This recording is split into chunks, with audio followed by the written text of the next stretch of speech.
El resto de su familia se estableció en Neiva, Huila, pero la violencia de aquel entonces, al igual que la de hoy, azotaba todos los rincones del país y de El Salado también tuvo que huir. Ya viudo fue a parar a Chicoral, Tolima, y allí nuevamente montó la droguería arrancando de la nada. A los pocos meses conoció a mi madre, se casaron en 1951, él con 28 años y mi madre con 15 años, la edad promedio en que se casaban las mujeres hace 70 años. Tuvieron 6 hijos, 3 mujeres y 3 hombres, que sumados a los 4 de su primer matrimonio, conformaban una verdadera escalera humana a la incertidumbre. Yo fui el menor de las 2 camadas y eso no fue óbice para heredar de mi padre su incesante lucha por trabajar desde niño y construir seguridad económica partiendo de la nada. A pesar de tener que trabajar incansablemente para mantener 10 hijos, nunca nos abandonó. Fue un hombre amoroso y dedicado que nunca se daba por vencido, tanto que después de sus 3 intentos por sobrevivir con el negocio de los medicamentos, montó una emisora en Garzón Huila, después aclaro de ropa, por si las moscas, y después empezó a trabajar como farmacéutica en Tolemaida, en Melgar, Tolima, el batallón más grande que tiene Colombia. Allí estableció su nuevo hogar en las casas fiscales por varios años. Luego fue trasladado al batallón Baraya en Bogotá como farmacéutica y posteriormente a un batallón en Tunja. En total trabajó 12 años con el ejército. Como buen paisa se tomaba sus aguardienticas y eso le produjo una cirrosis que lo mató. Lo anterior, solo para ilustrarles lo que es un paisa promedio.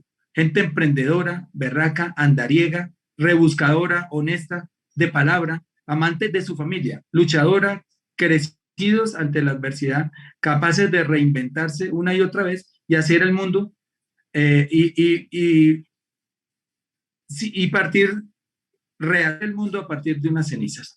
Con la autoridad moral que me da el ser hijo de antioqueño, nacido en Yarumal, sede del tristemente célebre grupo de matones y narcotraficantes autodenominados los 12 apóstoles, me permite hacer una aseveración categórica que paso luego a demostrar con 7 ejemplos. Álvaro Uribe Vélez no es antioqueño, o cuando menos no representa a los antioqueños. Primero porque el paisa no es mentiroso, este señor no hace tantas mentiras que sería imposible para cualquier colombiano tabularlas y clasificarlas. Es el rey de la mentira y las dice con una seriedad y una seguridad como buen sociópata. Buen mentiroso es quien embaucó al 90% del país por una década, a medio país por la siguiente década y lo sigue haciendo aún con un 25% del país.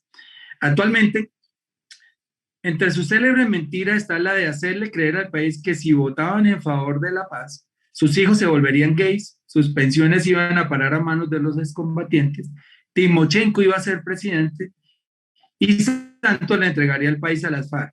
En 2018 ese grupo ni siquiera tuvo la fuerza para ganar una curul en el Consejo de Bogotá.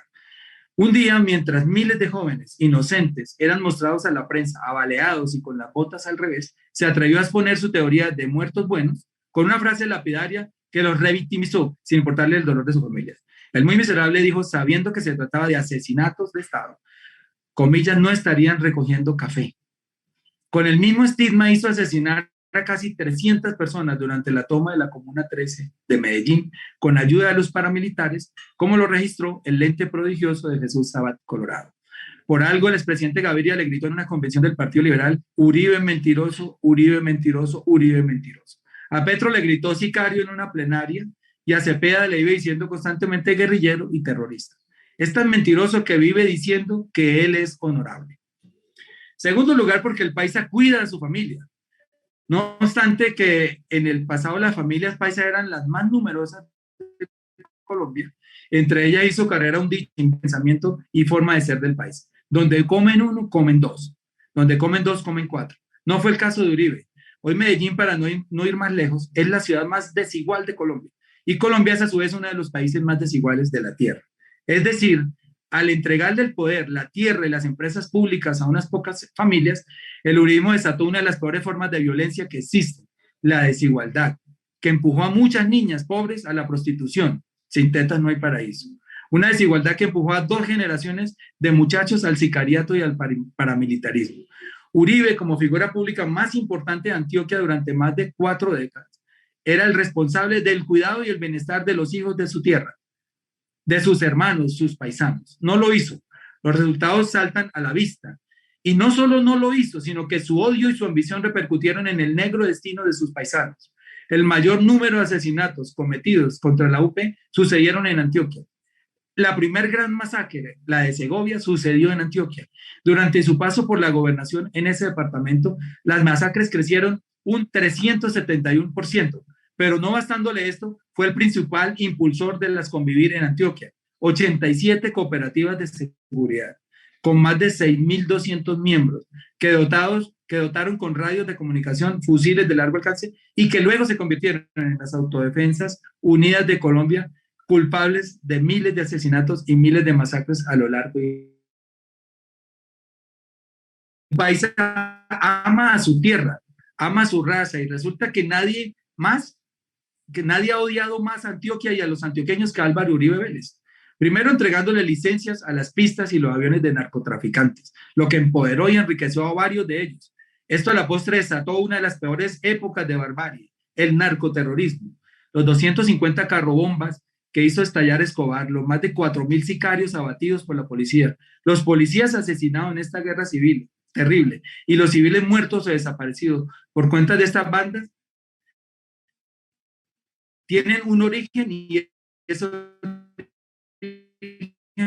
fue el tráfico a partir de lo que sintieron entrar al Estado y luego arrodillar. Muerte del río Cauca a paso por Antioquia, con la pésima idea de expresar sus a la altura del municipio de Ituango, tan solo para favorecer a la clase empresarial paisa con un fabuloso negocio.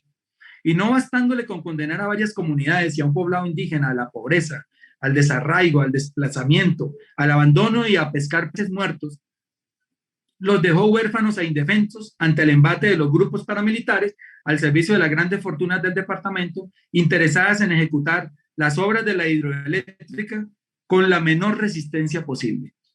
Uribe está hoy siendo investigado por las masacres del Aro y La Granja, cometidas por paramilitares mientras fue gobernador. Nadie que ame a su tierra le haría tanto daño como el que Álvaro Uribe le ha hecho a Antioquia. Uribe pacificó Urabá y para no extenderme, pregunten cuántos miles de muertos dejó la tal pacificación, que no era otra cosa que permitir a los paramilitares hacerse al control del Golfo por donde salen toneladas de droga. Uribe odia tanto a Antioquia que en una de sus fincas, La Carolina, se entrenaron los paramilitares que luego salieron a descuartizar supuestos colaboradores de la guerrilla, que no eran más que campesinos a quienes desplazaron para robarles las tierras. Cuarto, porque el paisa no es cobarde y Uribe es el ser más cobarde de la historia. Lo ha demostrado hasta la saciedad. Primero puso en la mira a los paramilitares a un sinnúmero de defensores de derechos humanos, entre ellos Jesús María Ovalle, al presentarlos cobardemente en la picota pública como terroristas auxiliadores de la guerrilla. Después, como presidente, por su deseo tramposo de mostrar resultados a Estados Unidos, empujó a miles de militares a asesinar a sangre fría a más de 6.402 jóvenes inocentes.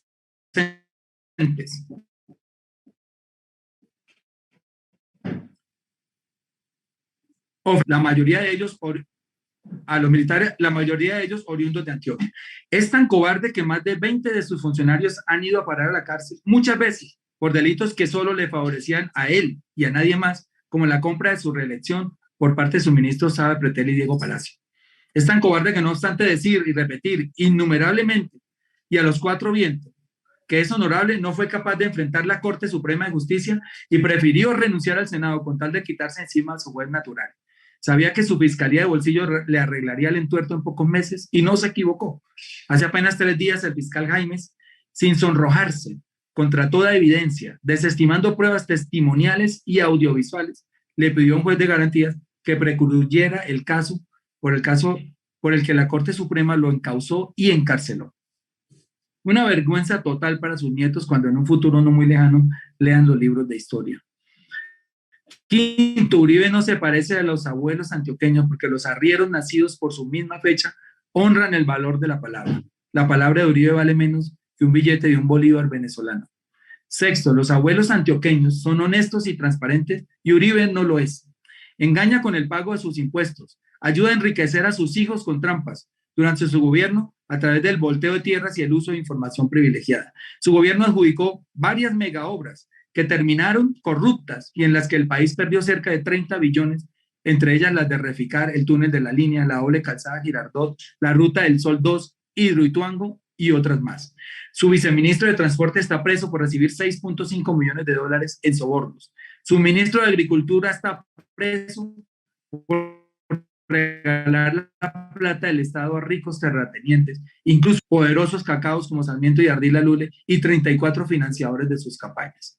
Y séptimo, porque los abuelos antioqueños no son tramposos, no engañan, y Uribe es el rey del engaño. Fue quien introdujo a Colombia de la mano de su perverso asesor de imagen, JJ Rendón, las fake news. Inventaron que Petro era satánico, que era ateo, que mataba niños, que iba a expropiar a los colombianos y ni qué decir de la tergiversación histórica de su pasado, que se inventa testigos para hacerles montajes a sus enemigos o contradictores. Y su abogado Belardo de la Espriella, que fue el mismo abogado del testaferro Nicolás Maduro, Alex Saab, se atrevió a decir que los 20 millones que Petro metió en una bolsa se los había entregado el narcotraficante Loco Barrera, cosa que el mismo ex narcotraficante negó en carta enviada desde la cárcel donde está recluido en los Estados Unidos.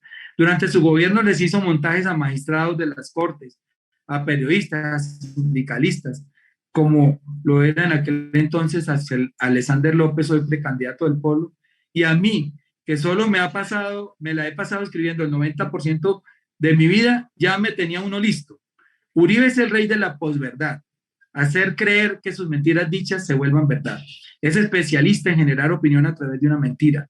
Lo usó con éxito en el plebiscito por la paz. Le vendió la idea a Colombia, repetir una mentira 1000 veces hasta hacerla creer de sus incautos seguidores. Por estas 7 razones, Uribe no representa a los antioqueños. Y no lo digo yo. Hace 2 días estuve en Medellín y varios personajes me contaron muchas de las cosas que aquí estoy escribiendo.